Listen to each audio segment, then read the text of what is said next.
Bienvenue, chers téléspectateurs d'Afro-Info DC43.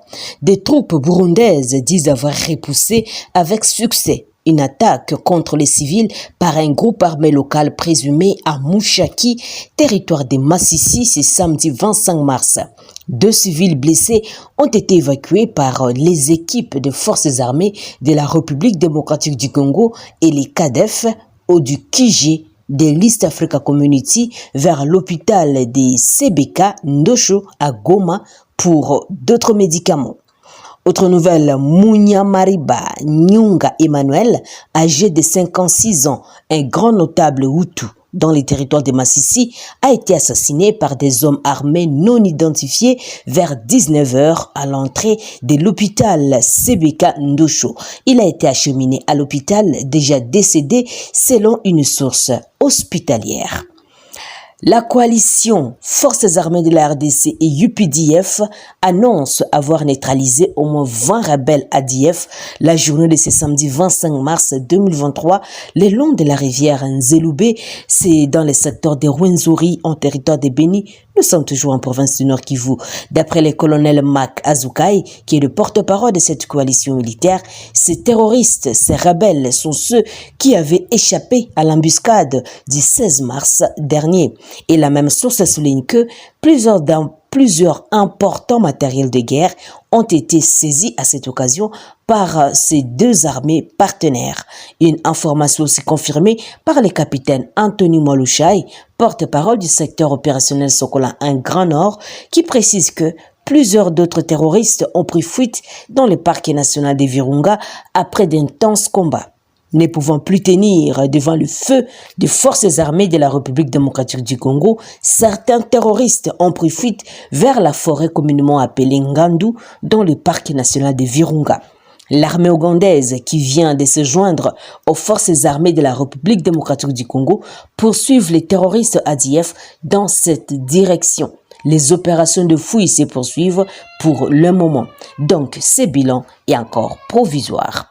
Poursuivant les terroristes ADF responsables des massacres de 7 civils dans la localité de Vemba, les forces armées de la République démocratique du Congo ont réussi à neutraliser 4 terroristes ADF et récupérer 2 armes de guerre du type AK-47. Les forces armées de la RD Congo, engagées dans la poursuite des terroristes de forces démocratiques et alliées ADF MTM, responsable des massacres dans la localité de Vemba, située à l'est de la cité de Mavivi, viennent de faire un contact avec l'ennemi le soir 25 mars 2023. C'est à 9 km à l'est de Mavivi, précisément au bord de la rivière Moulolia. Et bilan encore provisoire fait état des 4 corps des terroristes ADF MTN gisent au sol et 2 armes de guerre du type AK-47 déjà récupérées par l'armée loyaliste, affirme le capitaine Anthony Mwalushai, qui est le porte-parole des opérations Sokola 1. Rappelons que 20 autres terroristes ADF MTM ont été neutralisés par les forces des opérations conjointes FARDC UPDF le même samedi 25 mars dans le secteur de Rwenzori, le long de la rivière Nzeloubé, en territoire de Beni. Les jeunes de la commune de Mangina, dans la ville de Beni, toujours en province du Nord Kivu, ont bénéficié de $100 américains pour avoir mis la main sur un bandit porteur illégal d'armes à feu. Ils ont eu cette récompense auprès du député provincial de Beni, Alain Siwako, dans le cadre de l'opération dénommée $100 contre un bandit et son arme. Selon cet élu, cette opération est l'une des façons d'impliquer la population dans sa propre sécurisation en collaboration avec les services de sécurité. Elle concerne notamment la commune de Mangina, mais aussi d'autres localités telles que Mabalako, Kianzaba, Murunzo, Kantine ou Koyo. Et depuis le début du mois de janvier dernier, les hommes armés ont pris pour cible la commune de Mangina, la localité de Batangi Bingo, mais aussi le groupement de Bashwaga, Madiwi, c'est-à-dire Mabalako et Kantine. C'est pourquoi nous avons initié la vigilance communautaire avec la jeunesse de toutes ces entités du territoire de Beni parce que, au moins chaque jour, on comptait des incursions des hommes armés qui entraient dans les ménages pour piller les ménages, a expliqué Alain Siwako, Et il a ajouté que c'était de son devoir de respecter ses engagements de donner la somme de 100 dollars américains aux jeunes qui ont réalisé cet acte de bravoure. Cet élu de Béni a dit sa détermination de continuer cette opération jusqu'au mois de décembre 2023. Nous sensibilisons la jeunesse, toute la population, et nous devons faire la sécurité aux côtés des services de sécurité, a-t-il conclu.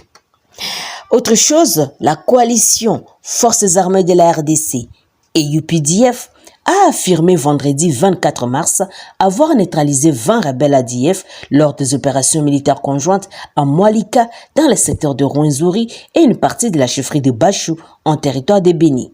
Et cette force conjointe a récupéré les effets militaires et les armes de guerre le long de la rivière Nzeloubé, Lusiloubi.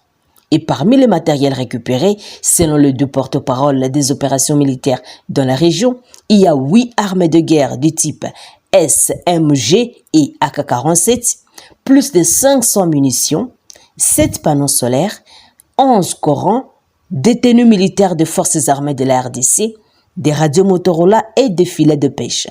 Cette opération militaire a permis de déloger ces ADF de cette rivière où ils avaient implanté plusieurs de leurs campements. Les deux porte-parole de la coalition Forces armées de la République démocratique du Congo et UPDF et des opérations militaires Sokola 1 précisent que l'ennemi a pris fuite vers la forêt Ngandu dans le parc national de Virunga. Il assure l'opinion que les opérations conjointes vont se poursuivre sans interruption afin d'éradiquer la menace terroriste dans cette contrée.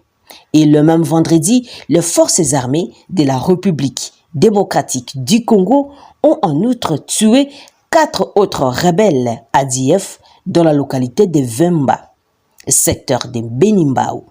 Il s'agit d'une opération des représailles contre ces rebelles et a tué 7 civils dans la nuit du jeudi à vendredi dernier, indique l'armée loyaliste qui ajoute qu'elle est à la poursuite de ces rebelles qui ont aussi pris la fuite vers la direction du parc national de Virunga. Chers téléspectateurs d'Afro Info DC43, merci à vous de nous avoir suivis jusqu'à la fin, de partout où vous nous suivez dans le monde. N'oubliez pas de vous abonner, liker, partager, mais aussi laissez-nous un commentaire tout en signifiant les pays où vous nous suivez, ou la ville, bien sûr, si vous êtes en République démocratique du Congo. Je suis Santi Chisenga. Depuis la province de l'Ituri, nous sommes à l'est de la République démocratique du Congo pour Afro Info DC43. Au revoir.